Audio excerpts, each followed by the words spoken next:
وأصلي صلاة على النبي الطاهرين وعلى آله وأصحابه وبارك وسلم تسليما كثيرا كثيرا. قال الله تبارك وتعالى في القرآن العظيم: إن هذا القرآن يهدي للتي هي أقوم ويبشر المؤمنين الذين يعملون الصالحات وأن لهم أجرا كبيرا. صدق اللہ العظیم. اسی دریا سے اٹھتی ہے وہ موجیں تند جولاں بھی، اسی دریا سے اٹھتی ہے وہ موجیں تند جولاں بھی، نہنگوں کے نشیمن جس سے ہوتے ہیں تہو بالا. تاریخ کے اوراق ذرا پلٹ کر تو دیکھو، تاریخ کے اوراق ذرا پلٹ کر تو دیکھو، ہر دور میں تلوار ہی ہاری ہے قلم سے. صدر باوقار موقر علماء کرام، اساتذہ کرام، مہمانان اعظام، شعراء کرام اور ہمارے قابل عزت نوجوان دوستوں، بزرگوں اور دینی اور ایمانی بھائیوں، پردہ نشی میری ماں اور بہنوں، قرآن کریم کی جس آیت کی میں نے تلاوت کی ہے، اللہ رب العزت نے اس آیت کے ذریعے سے پوری انسانیت کو ایسے ایسے اسباق دیے ہیں جس اسباق کے ذریعے سے وہ انسانی دنیا میں اور اس دنیا کے بعد دار بقا میں ایسے کوچ کرے گا کہ ایک انسان سنہری زندگی وہاں بسر کر سکتا ہے. قرآن کے ذریعے سے اللہ رب العزت نے علم کا وہ بگل مکہ مکرمہ میں پھونک کر حضور پاک علیہ السلام اور نبی علیہ السلام کے صحابی اور صحابیات، صفہ نبوی، ان تمام کو سامنے رکھتے ہوئے اللہ کے رسول صلی اللہ علیہ وسلم نے پوری انسانیت کو علم کا وہ دولت دیا تھا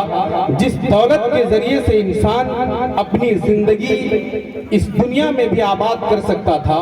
چاہے وہ معیشت کے اعتبار سے ہو، اکنامک کے اعتبار سے ہو، تعلیم کے اعتبار سے ہو، زولوجی کے اعتبار سے ہو، بایولوجی کے اعتبار سے ہو، بخاری کے اعتبار سے ہو، ترمذی کے اعتبار سے ہو، نسائی کے اعتبار سے ہو، سیاست کے اعتبار سے ہو، قیادت کے اعتبار سے ہو،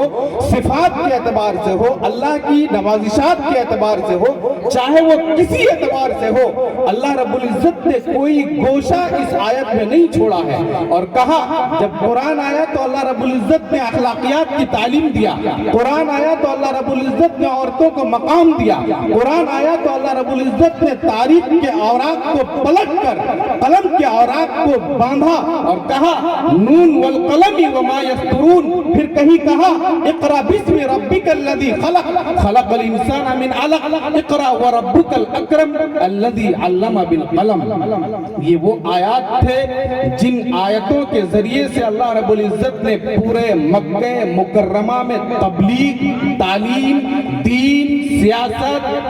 اور تمام چیزوں کا سبق دیا تھا. بلکہ پہلے نبی حضرت آدم علیہ السلام کو جو سبق دیا تھا اللہ رب العزت نے اور تمام چیزوں کا علم دیا تھا. اسی لیے اس دنیا میں کوئی ایسا علم ہے ہی نہیں جس علم سے انسان نفع نہ پہنچا سکتا ہو. اور قرآن نے کہا وَعَلَّمَ آدَمَ الْأَسْمَاءَ كُلَّهَا. ہر چیز کی تعلیم حاصل کرو. قرآن پڑھو بسم اللہ کے ساتھ، اے سے لے کے زیڈ پڑھو ان دا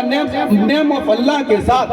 کھا پڑھو اللہ کے نام کے ساتھ، زولوجی پڑھو اللہ کے نام کے ساتھ، بایولوجی پڑھو اللہ کے نام کے ساتھ، اللہ کے دین کی تبلیغ کرو اللہ کے نام کے ساتھ، ابو بکر صدیق کی صداقت بانٹو اللہ کے نام کے ساتھ، عمر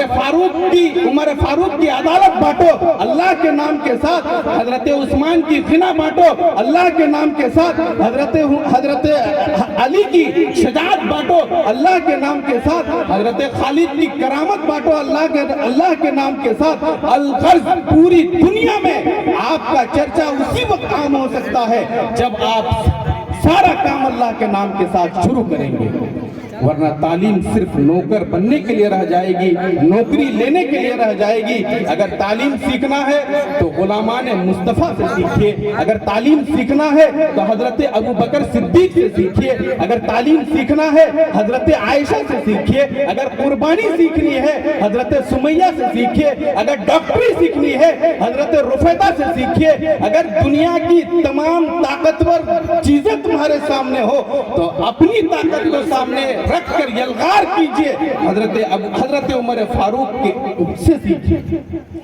اور اسی لیے ہم نے قرآن کریم کی آیت کے بعد کہا تھا، اسی دریا سے اٹھتی ہے وہ موج دند جولا بھی، نہنگوں کے نشیمن جس سے ہوتے ہیں تہو بالا۔ یہ وہ آدمی ہے، وہ انسان ہے جس کے تعلیم کے ذریعے سے یہ انسان تخت و تاج سب پلٹ کر رکھ دے گا۔ آج ہماری عورتوں کے ساتھ جو معاملات ہو رہے ہیں، ارتداد کا جو شکار ہماری بچیاں ہو رہی ہیں، الحمدللہ قاری اطہر صادق صاحب نے جو نظام عام کیا ہے، میں الحمدللہ دل کے اعتبار سے انہیں دلی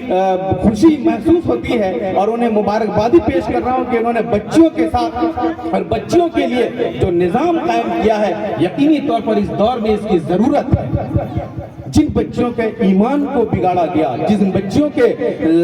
حیا کو بگاڑا گیا، جن بچیوں اور جن طالبات کے ساتھ کھلواڑ کیا گیا، ان کی عزت و ناموس کے ساتھ کھلواڑ کیا گیا، الحمدللہ آپ نے بخاری شریف کی تعلیم دے کر ان کو اخلاقیات سکھایا، آپ نے ان کو تعلیمات دیے جو باپ کے ساتھ اچھا سلوک کر سکے، جو ماں کے ساتھ اچھا سلوک کر سکے، بھائی کے ساتھ سچی محبت کر سکے، بہن کے ساتھ محبت کر سکے، شوہر کا گھر صحیح طور پر آباد کر سکے۔ یہی وہ تعلیم تھا جس تعلیم کے نتیجے میں حضرت معاذ ابن جبل اور دوسرے صحابی